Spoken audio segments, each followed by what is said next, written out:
Okay. Finally, we also did some core competency analysis to find out what could be our resources which can be very unique and which can bring the competitive advantages to us compared to the competitors. Okay. So we did a VRIO analysis. VRIO stands for V, value over R, rare, and I means inimitable, and O means organizationally specific. So first thing we have done was that out of those 4 different strategic management resources, from physical resources, financial resources, human resources, and intellectual resources, listed up all the potential candidates of the core competencies, which could be the advanced production facilities or business locations and number of distribution stores or scope and quality of telecommunication infrastructures, things like that, if we are engaged in telecommunication businesses. So those are the physical and the material resources. So if we have some unique material resources, and then we may list up. And also, if we have some financial resources, such as excellent cash flows or the cash generating capabilities or sound financial statement, we can also list up those things as the candidate for the core competencies. Or we may have some human resources as the candidates of the core competencies, like strong leadership, or a group of experienced managers, or highly competitive and well-trained, well-motivated, trained employees, such as, or we may have some intellectual resources as the candidates for the core competencies, such as brand assets, innovation propensity, or flexible organizational culture, or we may have some patented assets. So we first list up the candidates of the core competencies from those different types of the management resources, and then we do the VRIO analysis by asking that whether those competencies are very valuable, okay, and then whether those resources are only rare to us, and in case the competitors may not have those competencies, whether it's easier for them to imitate or it's impossible or difficult to imitate, and also whether they can copy and paste those candidates, those competencies quickly to their organization or not. In case they are quite easy, competitors are easily copy and paste the resources into their organization, that cannot be the strong candidate for the core competencies based on the VRIO analysis. So after the VRIO analysis, we may identify what kind of the management resources we retain as core competencies. If we are looking at travel business, because travel business is an attractive market, and then there are not strong competitors in those markets, and also it's easier for us to meet the customer needs And also we also have to look at in travel business, what are the core competencies required in the travel businesses, and then we see whether we retain the required capabilities as our core competencies. If we are lucky enough to have the required capabilities as our core competencies, and then it's easier for us to compete with our competitors in those markets. But otherwise, and we have to think one more thing. Okay, we think the market is attractive, and then we identify the required capabilities in the travel business. But unfortunately, according to the real analysis, we do not have such capabilities as our core competency, and then we have to think again whether it's easier for us to copy or to buy from outside. So if it's easier for us to supplement such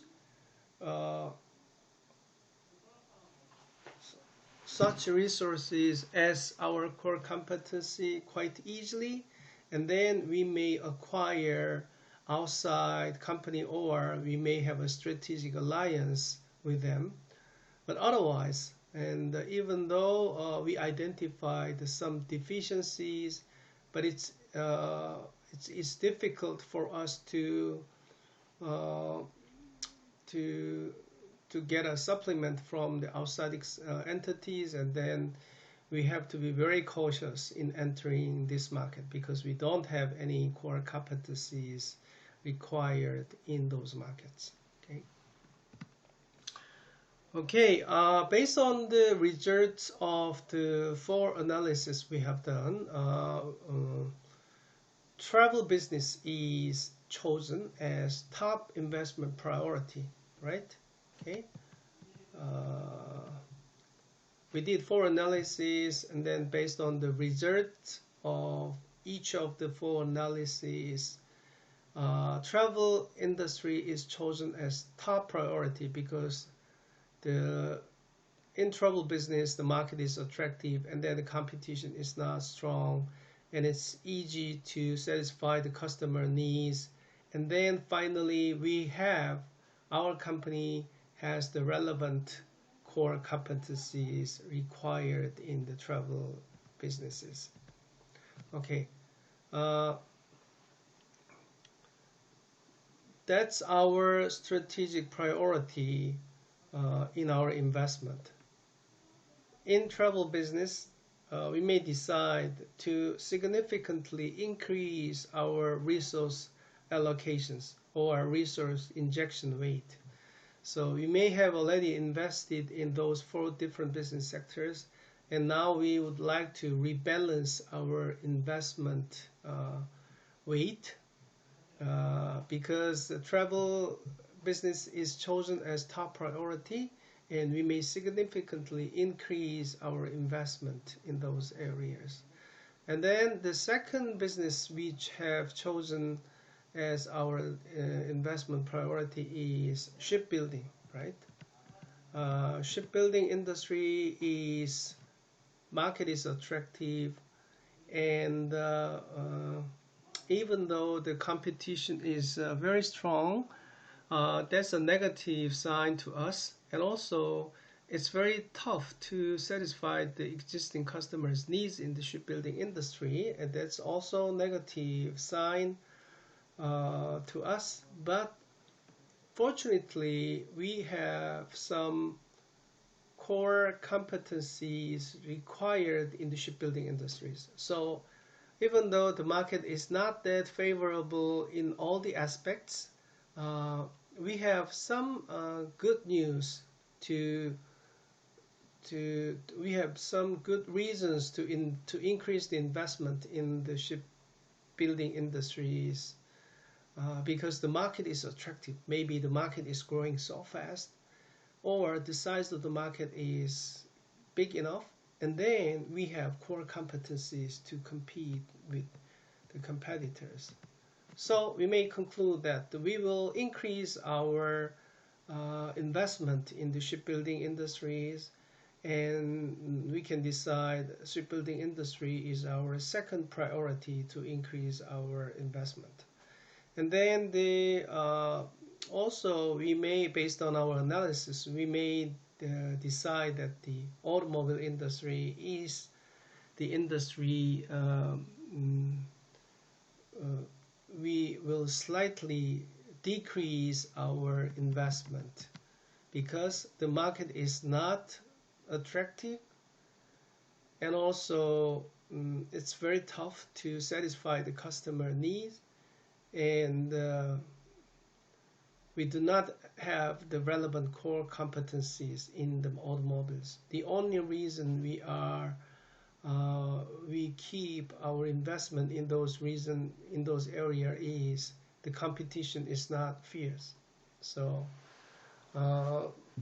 without investing too much in those markets, and we can just see how things are going in automobile industry. Finally, in the construction industry, we would decide to dramatically decrease our investment in constructions. Because what's the reason? Because according to our full analysis about the market is not attractive, because in the construction industry the market is not attractive, and also the competition among the existing players are so strong, and even though it's easy to satisfy the customer needs, we do not have the relevant core competencies required in the construction industries. So according to the data from our analysis, the construction industry is the least option to invest.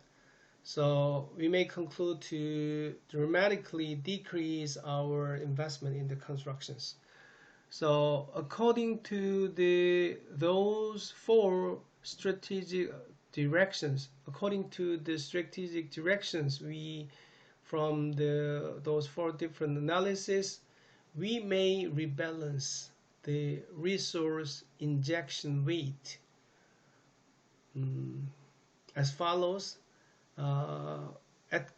At present, we may have the equal weight in investing each of the four different business sectors. Maybe we may have invested 20% of our total investment amount to each of those four different segments equally.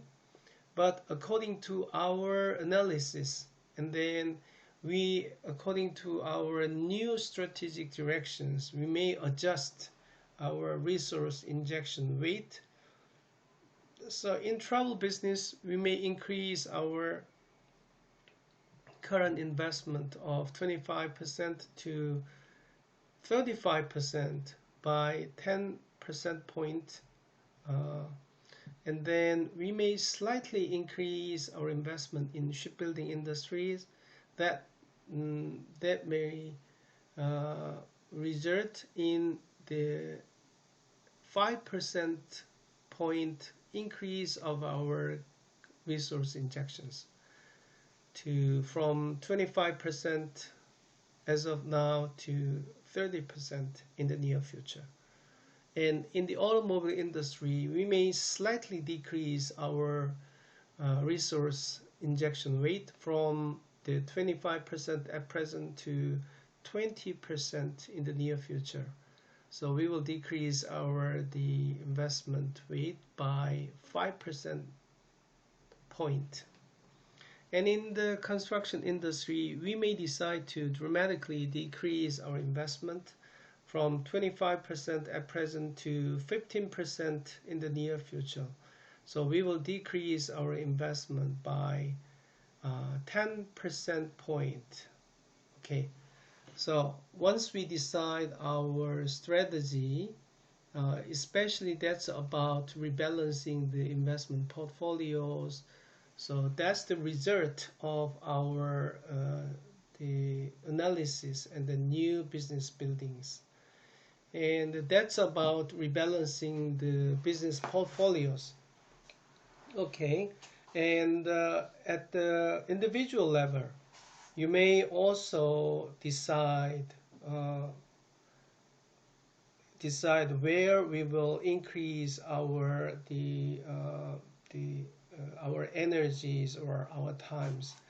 Okay, in case we have 4 different subjects I have to study, from English, math, history, and physics. Okay, those are 4 different subjects I have to study. The exam is 1 week ahead, and then I have to study all the classes and then before taking the exam. So I have to prepare the exam in a week. And how do I effectively allocate my time in those 4 different studies? And then we can also do the similar exercises. Okay, what kind of the subject is most tough to study, and then compare to my classmates what are the most difficult subject or not, and also whether in case of the studying the subject, customer might be the teachers or the professors. So in which subject the teacher is very tough in evaluating the students. And finally, the final one is that whether I have relative level of the mastering those classes subjects already. So for example, if the English is the most important subject, and everybody is studying very hard, and then the teacher is also very tough in evaluations, and also relatively my level of the English proficiencies are quite low, and then those are the things I have to put a lot of resources of mine. So in any case of prioritizing something, or in any case of the thinking about what are the best ways to achieve the targets, and how do we allocate our resources efficiently.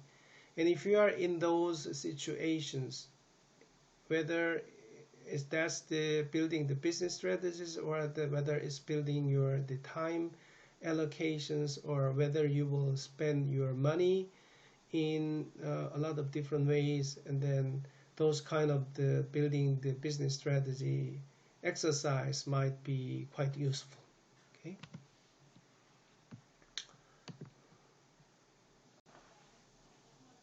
Once we develop the high-level strategic direction,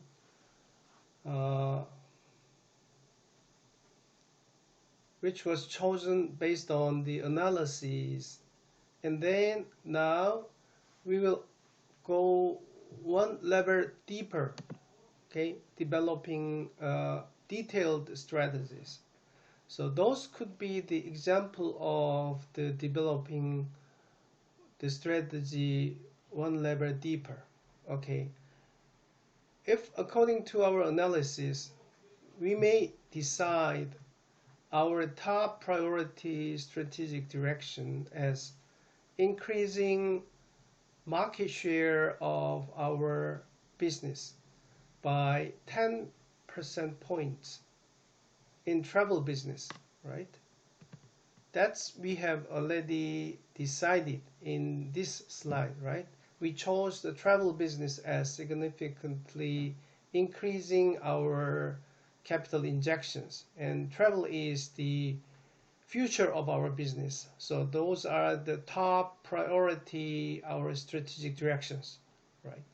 Why? Because according to our analysis, the market is so attractive, and then the competition is low, and then it's easier to satisfy the customers, and then finally we retain the core competency required in the travel business. Okay, so we chose travel business as our top priority strategic direction, and we may explain it. Okay, increase the market share by 10% points in travel business from 15% at present to 25% within 3 years. Okay, that's the market shares. By substantially increasing the resource investments from 25% at present to 35% in the near future. That means in 3-year time horizon. Okay, so in this example, we decided to increase our resource investment from 25% to 35%. Okay, so by substantially increasing the resource investments from 25% to 35% in 3 years. So what could be our final points? Increase market share by 10% in travel business from 15% to 25%. Okay.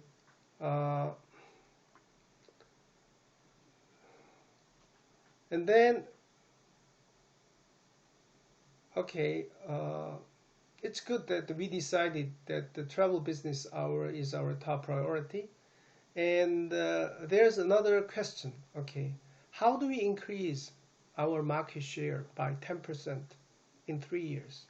Okay, is it possible?